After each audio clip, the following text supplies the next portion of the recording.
Premium car brands are entering the electric vehicle segment in droves, and the latest is Audi. It's launched not one, not two, but 3 electric vehicles in Malaysia. The most important are these, the Q8 e-tron and the Q8 Sportback e-tron. What are these things, and should you buy them over something like a BMW iX? Let's take a closer look.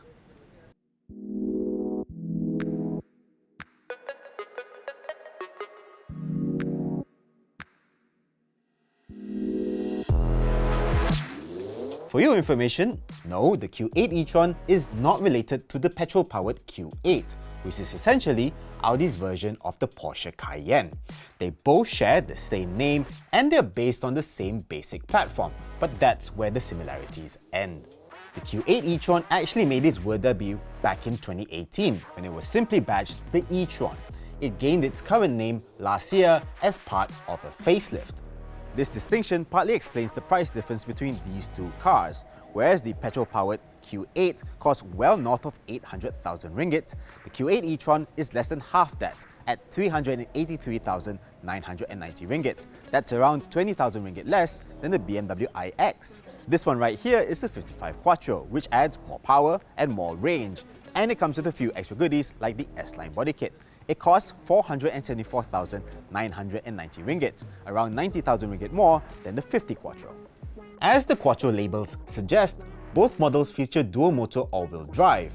The 50 Quattro produces 335 horsepower and 664 Nm of torque, getting it from 0 to 100 km/h in 6 seconds flat. The 55 Quattro bumps the power figure up to 402 horsepower, although torque remains the same. This shaves only 0.4 of a second off the Century Sprint, which it completes in 5.6 seconds. Both variants come with adaptive air suspension. There are different battery sizes for each model.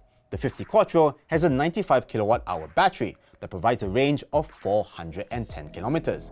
This is less than what you get in the BMW iX, which offers a 425 km range with a smaller 76.6 kWh battery.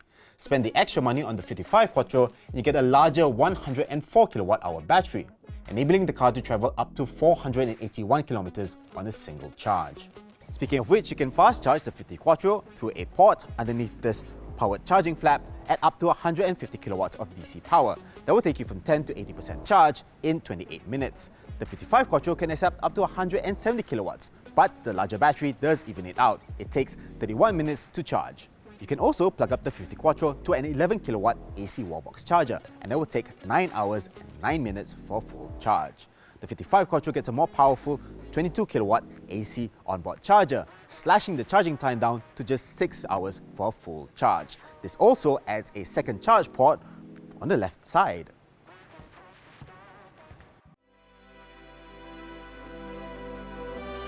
The Q8 e-tron is roughly the same size as the BMW iX, measuring 4.9 meters long, 1.9 meters wide, and 1.6 meters tall. It features a typical Audi design with a single-frame grille, trapezoidal LED headlights, and full-width LED taillights. As mentioned earlier, you can spot the 55 Quattro through the sportier S-Line front and rear bumpers. You also get high-resolution digital matrix headlights, capable of projecting signs on the road ahead, along with larger 21-inch alloy wheels and an illuminated front grille. The 55 Quattro also gets these side view cameras instead of conventional mirrors, and I believe this is the first car in Malaysia to have them. Pretty cool, huh? Inside, the Q8 e-tron is chock full of tech. There's a customizable 12.3-inch instrument display, a 10.1-inch center touchscreen with wireless Apple CarPlay and Android Auto, and a separate 8.6-inch touchscreen for controlling the air conditioning. You also get Qi wireless charging and 10 speakers. Again, the 55 Quattro is differentiated on the inside through sportier styling, including this flat-bottom steering wheel and the sport seats with bigger side bolsters. You also get a panoramic glass sunroof, soft closed doors, and a 16-speaker, 705-watt Bang & Olufsen sound system. As you'd expect from a car of this size, the Q8 e-tron offers plenty of space for rear passengers, with a generous amount of legroom and a decent amount of headroom as well. You also get your own aircon controls back here, one on each side, twin rear USB-C ports down at the bottom, and an armrest here with twin rear cup holders and a storage space down here for all your odds and ends. There's even a sun blind that you can attach over here that's perfect for a blinding hot sun. Alas, the Q8 e-tron is only a 5-seater, but in return, you get a 569-litre boot, which is expandable to 1,637 litres with the rear seats folded. That's quite a lot, and that's with a space-saver spare tyre, which is rare for an EV. You also get a 62-litre front boot. Safety-wise, the Q8 e-tron comes as standard with adaptive cruise control and lane centering assist for level 2 semi-autonomous driving. You also get 8 airbags, including 2 for the rear passengers. By the way, you can also get the Q8 e-tron as a Sportback, which gives you a coupe-like roofline in the style of the BMW X6.